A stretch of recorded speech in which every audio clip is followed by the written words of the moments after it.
muri kuri Gisovu Kibuye na Gisovu Kibuye Kigali TV kuva ku itariki ya mbere yo kwa mbere 2022 hari ikintu cyantangaje cyanantungura cyane gituma nibaza ibibazo byinshi ariyo mpamvu bahamagarira ko twese turi ku rugamba ngo muhaguruke niba bitabagoye mugiye nko ku kinyamakuru bita Iwacu Rwanda TV ibintu nk'ibyo n'ikindi bita ngo Telefix TV ntibari gutinya gushyiraho imva n'isanduku ya Paul Kagame ngo bijyanye n'ubuhanuzi bwa Magayane na article agera kuri 5 maze kubona muri iyo minsi ngahera 3 y'uyu mwaka barwa mu bintu bigiye kwanga mu Rwanda muri uyu mwaka birakaze haravuga ngo pezagiye gupanga sogoswe ahandi bagaca mu marenga iki ahandi bakatubwira ko bakatubwira byo by'uducurama ngo bwaje ngo kandi ngo nta Imana ajya gupfanga inkango zari zaje ngo Magayane nazo yari yazivuze bakongera katwemeza ko Magayane bari umuhanuzi ngo w'igitarabaho nyine ngo ahana ibintu by'ukuri ubu nyine kwa turi ku rugamba ndagira ngo nabyo bintu ababishobora mujyeho none musangiza abandi muri comment twumve hamwe dufatanye twumve icyo baba bagamije kuko njye byantunguye mbonye bakizo n'isanduka ya Perezida Kagame bari kumwerekana ngo mu sanduka aya Abanyarwanda intsinzi tuyirimo nta cyabihindura ni ibihe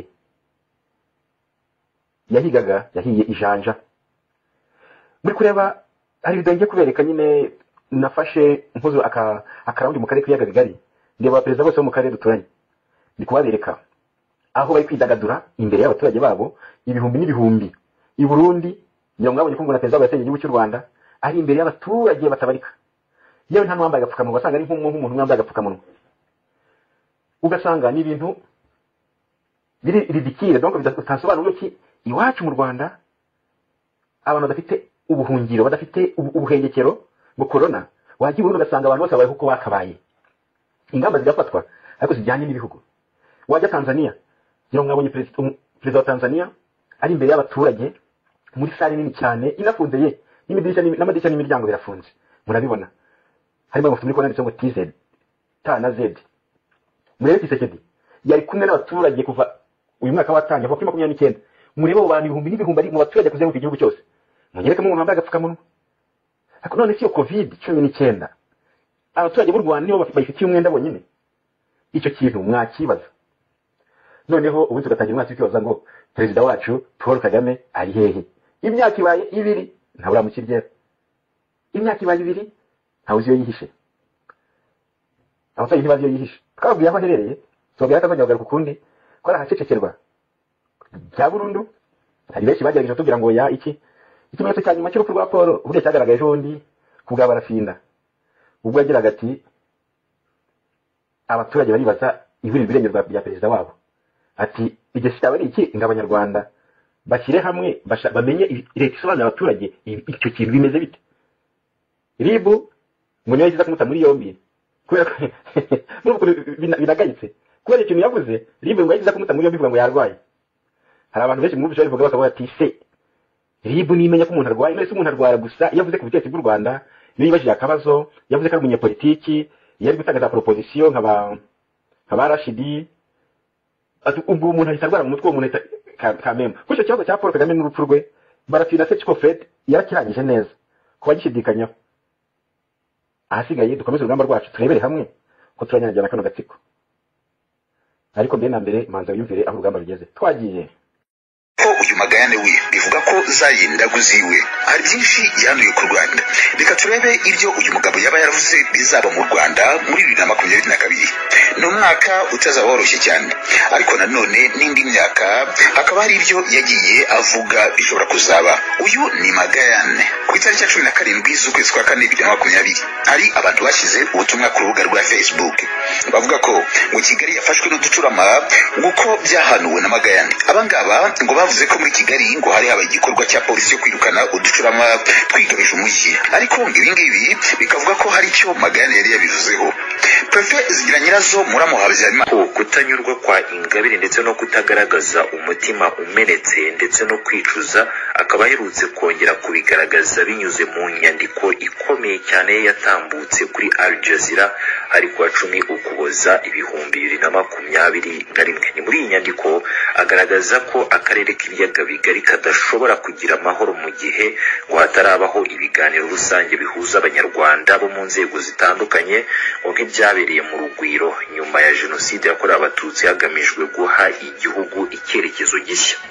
Ni muri iyi nyandiko rero agira ati ibibazo by'imvururu mu karere k'ibiyaga bigari ntibishobora gukemuka mu buryo bwuzuye kugeza igihe u Rwanda ruzakemura ibibazo rufitanye na bamwe mu banyepolitiki ndetse no muri politiki y'imbere. Ni muri iyi nkuru Victoire Ingabire agaragaza ko guverinoma y'u Rwanda ngo ikoresha nabi imbaraga ifite maze igakorana n'ubutabera mu gukandamiza ndetse no guhimbira ibyaha batavuga rumwe nayo, ndetse akavuga ko bizagorana ko igihugu kigera kuri demokarasi ngo mu gihe uburenganzira bw'abantu bukomeje guhonyorwa. Twongeye kubasuhuza bakunzi ibagisobukiye na gisobukiye Kigali TV, mugira amahoro, mugira umwaka mwiza, umwaka wa mata, umwaka w'ubuki, umwaka w'intsinzi, umwaka w'ihirwe n'amahirwe yose. Turi ku rugamba, dutangiye umwaka turi mu ntsinzi. Harageze rero ngo iyo ntsinzi tuyikomeze, tuyisasire, tuyubakire kugira ngo irambe. Hari ikintu mwabonye muri uyu mwaka ariko ushobora ko iyi nkuru maze kumva ya Madamu Victoire Ingabire. Uko maze kubyumva ni ikinyamakuru cyo mu Gatsiko kibagezaho ubutumwa bwa Victoire Ingabire. Ni byiza. Victoire Ingabire mu butumwa yakishije kuri Al Jazeera ku itariki ya 10 z'ukwezi kwa 12 2021 yagize ati mu nteruro imwe ati ntago amahoro ashobora kugaruka mu Rwanda mu karere hatabayeho ibiganiro bihuza Agatsiko n'Abanyarwanda, hatabayeho ibiganiro bihuza Abanyarwanda. Nicyo gisubizo cyonyine cy'ibibazo biri mu Rwanda no mu karere. Imipaka irafunze y'u Rwanda n'ibindi bihugu bikabuza nk'umuntu wavaga Uganda akicira mu Rwanda agiye i Burundi. Ni ikibazo kubera ijisho Rwanda rwonyine bivuga ngo iryo buye niryo zingiro ry'ikibazo, nicyo kigomba gukosorwa. Iyo bavuze itangazamakuru rero mujye mwumva ikintu gikomeye. Muribuka ko mu myaka yashize nta hantu na hamwe washoboraga kumva bavuga ibitagenda mu Rwanda ngo bahe ijambo abavuga ibitagenda mu Rwanda. Bose yari Paul yakoze ibi ngibi, u Rwanda rurashashagirana, u Rwanda abantu baramena ibiryo, uko Agatsiko kabaga kabisohoye byagenda guhongoka. Yari intambara ikomeye. Ariko ngira ngo ari cyo mubonye cyahindutse. Ubu noneho byatangazamakuru byakoreshwaga mu gusenya abatavuga rumwe n'Agatsiko, ubu noneho riri mu maboko yanyu mwebwe mwifuza impinduka mu Rwanda, ibintu bitashobokaga mu myaka ishize. Murabibona ko mu kwa 12 Al Jazeera yahitije ubutumwa bwa Victoire Ingabire. Al Jazeera muribuka ko ariyo yaduhaye ubuhumekero, ubuvugiro, ishyira akababaro k'Abanyarwanda hanze. Iyo Al Jazeera niba turi guhumeka, niba tubona intsinzi imbere hano, niyo Al Jazeera yabikoze. Ubwo cya gihe bafataga Businge bakaza umunsi wa mbere bashaka kugira ngo amena amabanga kandi ayo mabanga abarangize. Ubwo byarangiye baranje Businge baramwataka umunsi wa mbere, Businge abasha kuresista. Bagaruka umunsi ukurikiye bati Businge Johnson Rusesabagina ntabwo ari mwe mwamuzanye mu Rwanda, bati se ibi nibi. Businge ati ateko twarishyuye. Ni icyo umunyamakuru yashakaga, nicyo abifuza impinduka mu Rwanda bifuzaga, bari bakeneye kumva ko n'u Rwanda rugiye kwirisiti y'ibihugu y'imitwe y'iterabwoba gushimuta. Karabaye burya kari kabaye. Ngira ngo muribuka ko mu nteko ishinga amategeko y'Ubwongereza icyo kintu niryo pfundo bati Johnson Businge yiyemereye ko u Rwanda ari rwo rwishyuye indege yagiye kuzana Rusesabagina n'ibyakoreshejwe byose. Bati ni Johnson Businge mu izina rya leta y'u Rwanda yarabivuze, nibo babikoze. Iyo ni intsinzi ya mbere. Uko byagenda kose yahise ishyira ibintu balance ikira kuri 0. Hari hakenewe ko namwe none Imana iduha ubundi bufasha kugira ngo ibintu byibirindwe ariko nabivuga. Ni intsinzi rero ngira ngo muribuka muri kwa 12 mu cyumweru gishize ubwo Washington Post yahitishaga ubutumwa bw'umudamu wa Paul Rusesabagina. Ntabwo bwavugaga neza Agatsiko. Bwa butumwa bwiza cyane nyawo mwarabwumvishe, sinakimwe musubiramo. Ariko nibaze namwe ko noneho bya binyamakuru byose hahandi hose mu Bwongereza, muri Amerika, mwabonye ko Agatsiko bakanyanyagiranye, ukabona muri tabo gafite yonyine nayahe kujya kujya kurigata mu birenge by'abafaransa. Nibaze byari byose babi cyangwa jenoside yakozwe ngo n'abafaransa niki byose barabimize barabimira kubw'inyungu zabo n'ukuri niba ari ikigomba kumenyekana nta kintu na kimwe cyakoze nkuko kuri kugihagaragara babone ikintu cyatuma basobanura nyine impamvu bamajije abanyarwanda imyaka 20 n'ingahe mukato bakatuza amahirwe twashobora kwigirira igihe umubano w'Ubufaransa ngo ndashobora kuburiho neza kubw'inyungu z'akagatsiko abanyarwanda ariko gusa nyine murabona ko ibintu ni byiza muri mwaka ushize Ubwongereza nyine mwabonye ko bwagukiye agatsiko twabagejejeho ama intervention menshi y'abayobozi b'Ubwongereza batandukanye ubwo bana bakurwana nyine ugomba gufatirwa ibihano hazaba ibihano by'ubukungu bizaza uyu mwaka ushize kandi muruka ko Amerika yakoresheje inama ebyiri zose yanga gutumira mu Rwanda muri imyaka ibiri nibwo bwa mbere agatsiko kananiwe yakanabyemera mwebwe abanyarwanda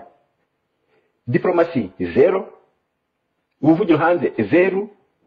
imipaka yose bari yifungiye ibintu byose barafunga kuri ino si ntawe ujyana umwenda ntawe ugenda atishyuye kuri iyi si ntawe ujyana umwenda barafunze none birangiye bafunze abaturage batangiye kwicura abaturage nabo batangiye guhaguruka ngira mwari bonye muri uyu mwaka ushize cyane cyane mu mpera z'uyu mwaka agatsiko kubera ko byari bikananiye byose byarakananiye gahitamo iki none ngo guhagurutsa ngo urubyiruko guhagurutsa ngo abasivile none ngo bajya mu ntambara ngira mwarabyumvishe kuri ba Mukankiko Silvia mwarabyumvishe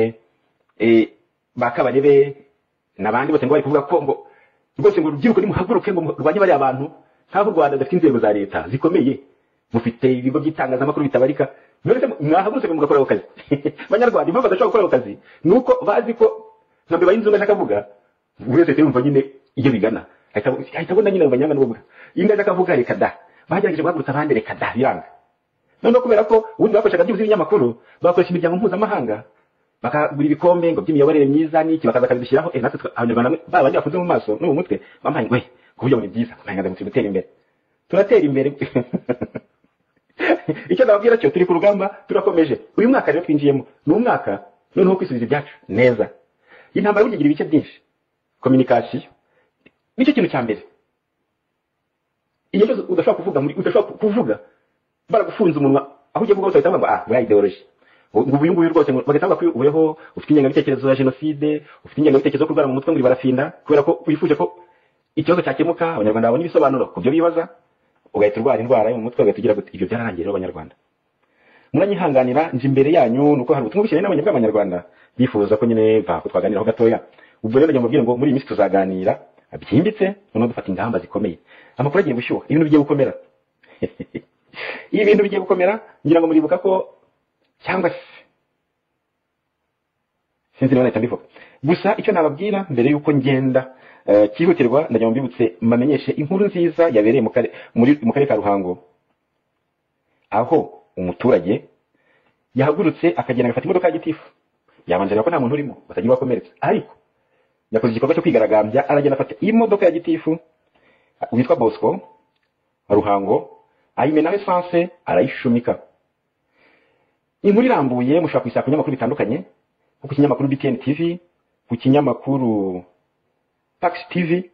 mwaza kwibira abaturage mu marira mu burakari bukomeye cyane munyarutse kuri BTN TV abaturage bavuga ati no birarangiye ntabwo tuzongera kwihangana agatsiko igitanga yegeze kwibabwira umwaka ushize avuga ati niba mutareba nimukomeze abaturage ubuyobozi bugomba kubafata neza mukinda ko bagira ikintu gituma batungira imbere ngo baturike iyo tangiye guturika rero bitanga ikingiki bikora ikingiki muribuka hari abaturage mu karere ka ndakibagiwe gato ariko ndabashyiraho ka video muri Nzige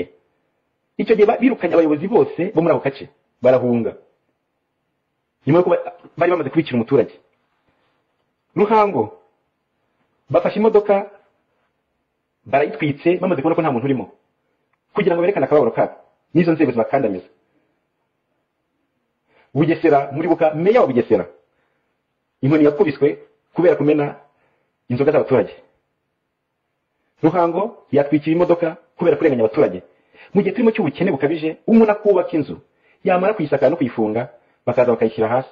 Muzi inzego ziri muri kino gihugu ukuntu zikora, ntabwo watangira inzu muri kino gihugu ugera ubwo ujya kuyisakara amakuru ataragera mu nzego, haba harimo ikibazo nabwo byabiteye ubwoba. Ubwo rero abanyarwanda bararambiwe, baravuze bati ibi bihagarare. Uyu mwaka tujye kwinjiramo hagiye kwamo basafari benshi. Uyu mwaka twinjiyemo mwabonye imyigaragambyo yabereye i Paris ku mugwa mukuru w'Ubufaransa, aho abanyarwanda bahagurutse bakajya kwamagana icyemezo Niger yafashe ibitewemo inkunga n'agatsiko, nkuko twagejejweho n'umuvugizi mushya wa leta y'u Rwanda ari Mukurarinda. Cyane ntekereza ko ari umuntu w'umugabo ushobora kuza nko ku butegetsi bucya buri guhindimuka akabuza nabo amaraso mashyashya. Wapi ni ikinyanya. Ati ntabwo ari twebwe ariko no ati twagize impungenge. Nese shaho ufite indimi zingahe mu kanwa, ni muhame hasi mwicare hasi mu muti, maze abanyarwanda tubereke uko intama zambarwa. Abanyarwanda kazi ubwo ikintu nabwira kimwe gikomeye kurusha ikindi nuko agatsiko kageze hahandi kakanagira ikirenge ntigifate, hahandi bari gutitira mu birenge, hahandi ibinyamakuru mpuzamahanga kandi itangazamakuru muzikagira iyo polisi muramenye mu bimenyera mutaye munabizi batakiri kubaha ijambo, ahubwo bari kuri hande mwebo muri opposition. Hari n'ubishe Perezida Nahimana kuri radio BBC ari gusobanura ibyo myigaragambyo. Biracyakomeza rero. Biracyakomeza. Ariko nshaka kuvuga ariko ndagerageza kwifataho amasegonda 10 kugira ngo murabizi kuri gisabo tuha amakuru tubanje gukora iperereza kabisa kugira ngo amakuru yabagezeho. Mwihangane gato vakazi zirarangiye, ndakeka bamwe igihe cyo gukora cyatangiye, ubu tugomba gukora ku mpande zose twubaka igihugu cyacu, twubaka imiryango yacu, ariko kujya gukora dushaka inoti no kugerageza kubona kuri ubina bwiza inzu yose twacamo ngo twigaruze gakondo yacu. Muri mwaka twageze ku kintu gikomeye icyo kumenya umwanzi wacu, tukamwidatifia, tukamumenya, tukamushaka mu banzi mu bantu, tukamumenya, tukamubona, tukamwerekana kandi nawe akiyumva. Ubwo bavugaga bati abavantara, burya ni ikintu cya mbere mu rugamba gikomeye cyo kintu. Kuko abantu naba kandi bakigaragaza bati koko turaba naba mwarababonye abariza bagize bitega abavantara, nuko arabimvishe ko amahame yabo, imikorere, imitekerezo yabo iri muri iyo groupe y'abavantara. Bituma havamo cya kintu ngo abahutu nakunga abatutsi bose ubwo ni gisuperi ngabahutu babanje kuko bumva ko ngo nyine bari kubarwanya ari cyakari ku butegetsi. Twabonye muri uyu mwaka ko harimo abanyarwanda n'abanzi b'u Rwanda, abo bavantara, abasope, harimo abahutu, harimo abatutsi, abatwa n'ibiki. Abo bavantara kamuvuga groupe nyine kabavantara, munabibona ko kayoboye igihugu gafite inzego zose, karaseye mabwe nabivuga neza ati za ara zose ni zabo. Naho bigeze uyu mwaka rero twakoze ibintu bikomeye cyane. Icyo cyari ikintu cy'ingenzi gihuze kwidantifira umwanzi wacu, utumenye uduhataho ikibatsi. Twifuza tuganiriza guhera ejo turi kumwe namwe kuri nimero akamenyetso guteranya 256 76 rimwe. Mukomere mugira amahoro Nyagasani, turi kumwe ku rugamba. Ngayo nguko ubwo ndabasezeranye kuzaba hafi, namwe muzambe hafi, tuzabane hafi, tuzafatanye kuko urugamba rwacu. Amakuru ni menshi meza tubabikiye by'umwihariko amakuru ni menshi meza cyane, ubwo icyo ntabara